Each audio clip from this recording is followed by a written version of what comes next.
So here we go. John asked when I got started. That's me on my 16th birthday, and my dad turning me loose at Johnson County Executive Airport to go fly by myself as a teenager. So what a deal on my birthday. And then at 17, became a pilot and girlfriend at the time, wife of 20 years, awesome sauce.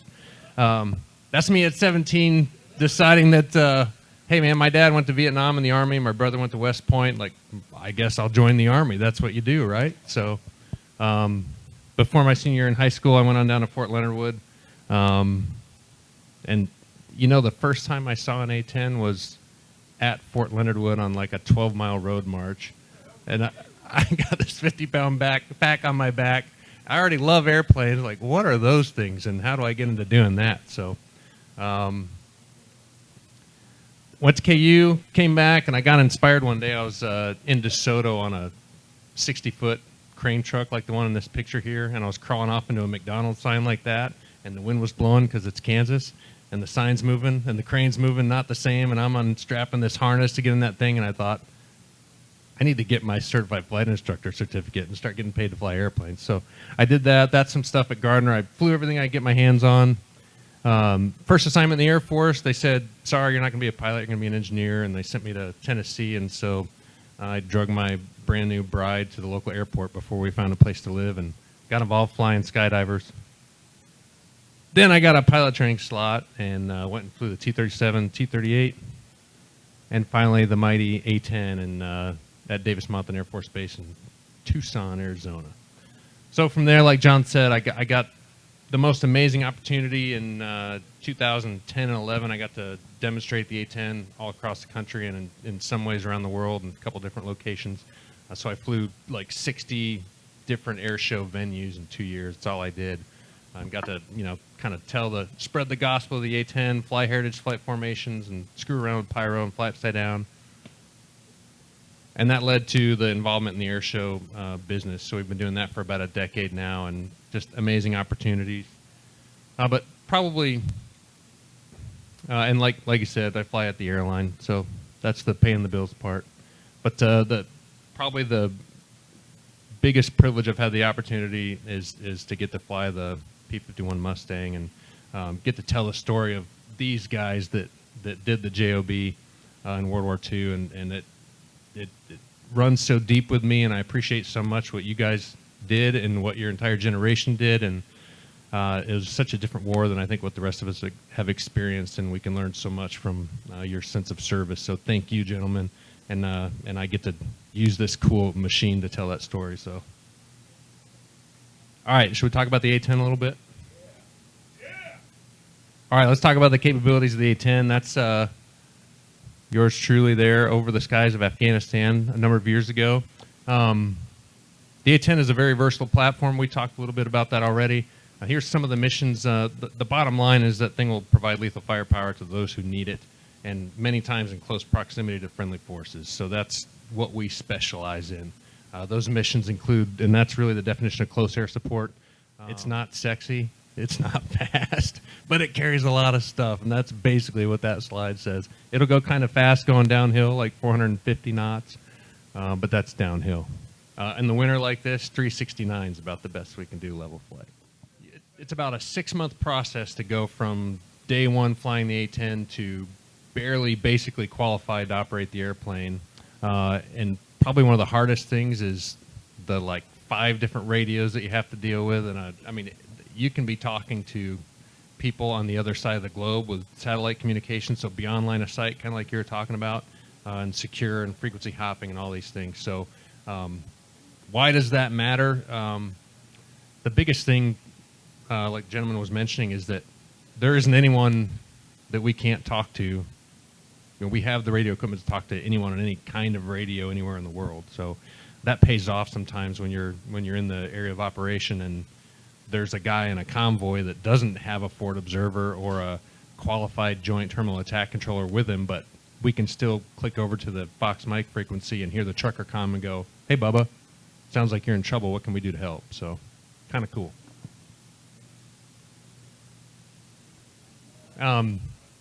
This next bit just talks a little bit about the countermeasures and the survivability of the A-10. This is kind of a classic moment here, but you can see the whole engine nacelle has been blown off the back side of this A-10.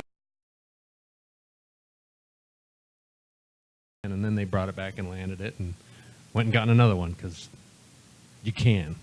And the airplane will still fly with like a lot of pieces missing. There's a lot of redundancy built into the airplane.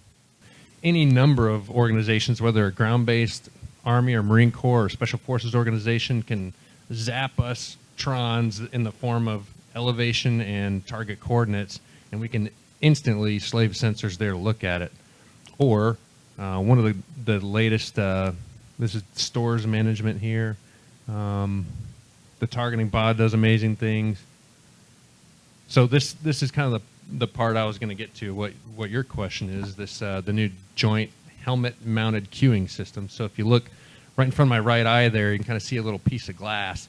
What that does is allows me to tie together the sensor in the airplane with what I'm seeing with the naked eye. So all of these upgrades relate to being able to look outside the airplane. So a lot of the modern 4th and 5th gen fighters, amazing digital stuff, and they're designed for specific missions, and they do those very well.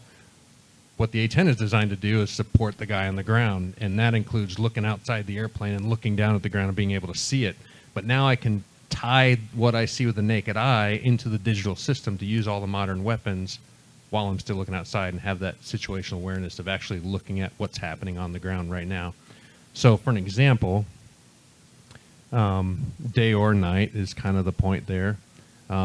With that monocle, whether it's day or night, I can be looking outside and see a muzzle flash. So I can be talking to a guy in a convoy and he says, "Hey, we're taking fire from the north." And I just look over there and I see a muzzle flash, and I slave my little monocle sensor over to where the muzzle flash is, and without looking inside the cockpit, I hit one button, and now my targeting pod goes whoop in about that fast.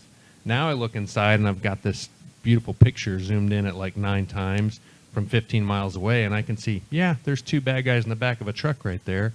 Now I fire the laser without taking my hand off the throttle or stick or looking inside.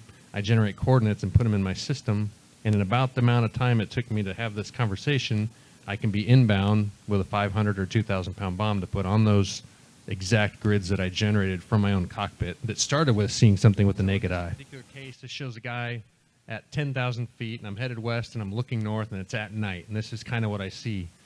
When I hit one little button and turn on all the magic in that helmet-mounted cueing system, I see all this cool stuff. And again, we could spend a couple hours talking about what does all that junk mean, but at the end of the day, I've just built all kinds of awareness. I can see where my wingman is. I can see where other airborne fighters are. I can tell that I'm looking to the north 355 degrees. Without looking forward, I can see that I'm actually heading 275 degrees. This is where my targeting pod is looking, and the dashes represent everything I see in my screen when I look inside. So talk about correlating what you see with the naked eye to putting it with the digital picture. It does all that stuff. And then when it comes to weapons that go to where targets are located based on grids and elevation, there's all kinds of stuff from other friendly airborne assets, stuff within my flight, stuff from another flight, stuff from what guys do in a container, making the magic happen. And we correlate all that stuff together, and there's threat information, and again, a couple hours worth of academics to understand what all that stuff is. But the bottom line is there is all kinds of information available at the push of a button. Can't talk about the A-10 without talking about the gun. So the airplane was designed and built around the GAU-8, the mighty GAU-8 Avenger. It's 30 millimeter. We like to say the rounds are about the size of a Coke bottle, and will chuck out about 70 per second. It's the biggest gun ever mounted on a fighter type airplane. It doesn't get old. After 15 years and 2,500 hours, it still makes me smile every time I pull the trigger.